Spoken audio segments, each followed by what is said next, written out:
पत्नी से अवैध संबंध का पता चलने पर ड्रिल बनाने के बहाने बुलाकर युवक की धारदार हथियार से हत्या।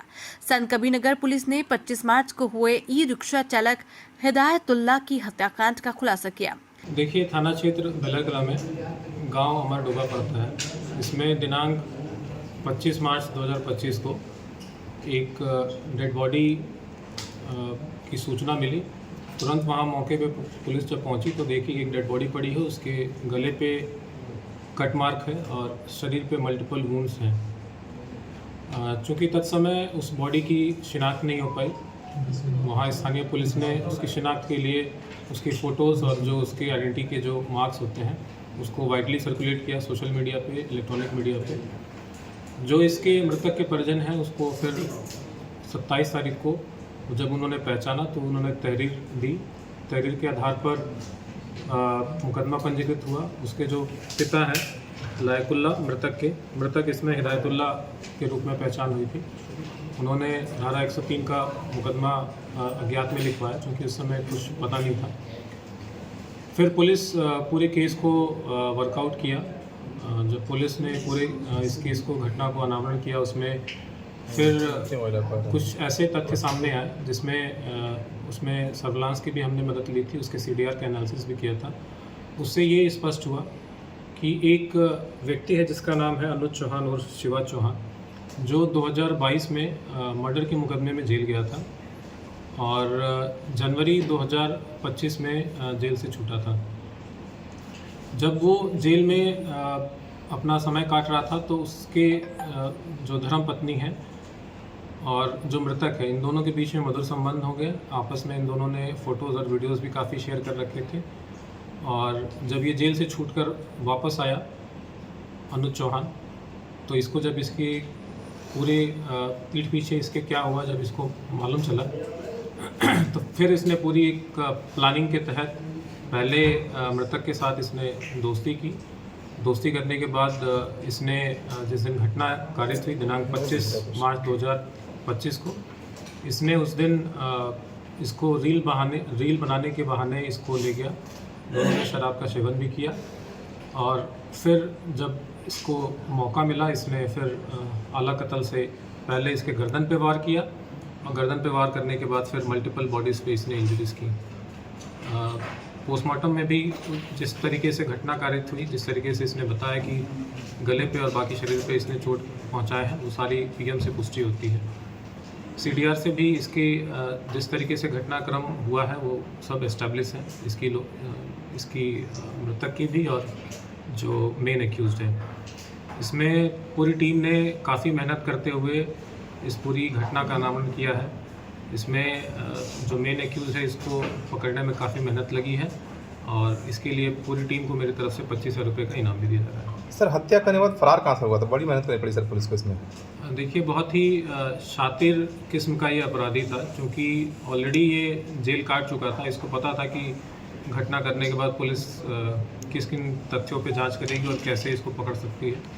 इसीलिए ये घटना करने के बाद अम्बेडकर नगर गया, अम्बेडकर नगर के बाद झांसी गया, झांसी के बाद ये भी सूचना प्राप्त हुई तमिलनाडु गया। इसके पीछे हमारी टीम काफ़ी मेहनत की, जहाँ जहाँ इसके ट्रेसेस मिलते गए वहाँ गई। फाइनली इसको टीम ने पकड़ा है और इस पूरी जो पकड़ने में जो मेहनत लगी है वो बिल्कुल काबिल तारीफ है। इसीलिए मेरे द्वारा पूरी टीम को इनाम भी दिया जा रहा है। मृतक हिदायतुल्लाह का शव बेलहर थाना क्षेत्र के अमर डोबा गांव के सिवान में मिला था। पुलिस अधीक्षक सत्यजीत गुप्ता ने प्रेस वार्ता कर बताया कि मृतक ने आरोपी की पत्नी का अश्लील वीडियो बना लिया था। जब आरोपी को इसकी जानकारी मिली तो उसने मृतक को रील बनाने के बहाने बुलाया, फिर चाकू से वार कर उसकी हत्या कर दी। पूछताछ में आरोपी अनुज चौहान ने बताया कि वो 2-3 महीने पहले जेल में जमानत पर छूटा था। इस दौरान उसकी पत्नी जेल और कचहरी में मिलने आती थी, तभी उसकी मुलाकात ग्राम टेमा रहमत के रहने वाले हिदायतुल्लाह से हुई। दोनों के बीच नजदीकियां बढ़ गई। पुलिस ने आरोपी अनुज चौहान उर्फ शिवा को गिरफ्तार कर जेल भेज दिया। आरोपी के पास एक बाइक, चाकू और नकदी भी बरामद की गई है। संत कबीरनगर से धर्मेंद्र सिंह यादव की रिपोर्ट। का रोजा रखा था और बच्चों को छोड़ के स्कूल से 3 बजे लाके गाड़ी खड़ा कर दिया था टेम्पू और जाके वीडियो बनाया था साहबान के सामने। उसके बाद आया किसी का फ़ोन आया कि हमको बुला रहे हैं, तो वहाँ से लड़का हमारा 2 पहिया लेके चला गया और हम घर नहीं थे। हम आए जब घर तो पता चला कि हमारा बेटा दोपहिया लेके कहीं गया है। तो हम उनके पास फ़ोन लगाए तो वो कह रहे थे कि अम्मी हम आ रहे हैं, रास्ते में हैं और हमारे मतलब दोस्त है बर्थडे में बुलाए थे, वहाँ पे हम गए थे, हम आ रहे हैं। तो कुछ समय बीत गया, फिर हम सोचे कि अभी नहीं आया बेटा हमारा। फिर हम मोबाइल से फ़ोन लगाने लगे तो मोबाइल स्विच ऑफ बताया। तो हम घबरा गए, हम कहे कहाँ गया पता लगाए। अब रात में जब उनका नंबर ही बंद था तो किसका नंबर लगाते, और जो लड़का साथ में था उसका भी नंबर नहीं चल रहा था। तो हम रात भर पूरा परेशान हो गए। फिर सुबह में सोचे कि हो सकता है कहीं रुक ही गया हो भाई, दोस्त के साथ गया है और सुबह में आ जाएगा। जब सुबह में भी नहीं आया तो हम यहाँ आके FIR लिखाएँ, काटे। जब काटे FIR लिखाएँ तो उसके तीसरे दिन ये पता चला कि मतलब बेलहर थाने में एक बॉडी आई है। तो उसको गए हमारे घर वाले, हम तो सुने तो हम तो पागल हो गए, हमारे हस्बैंड भी पागल हो गए।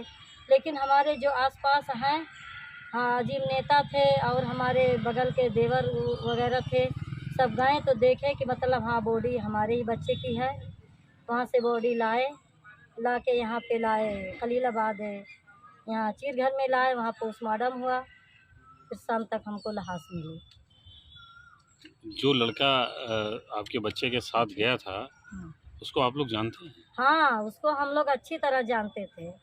हमारे कैसे? बच्चे के साथ है, जनवरी से जनवरी को छूटा था और तभी से हमारे बच्चे को लालच धरा दिया कि चलो वो क्या वीडियो बनाएंगे, टिकटॉक बनाएंगे और उसमें अच्छा पैसा मिलेगा हम लोगों को। उसी लालच में उसको टिकटॉक बना रहा था। अब आप लोग हमको ये नहीं पता था कि ये इतना दोस्त बन के ये उसका गला काटेगा हमारे बेटे का। नहीं तो हम दोस्ती क्यों करने देते।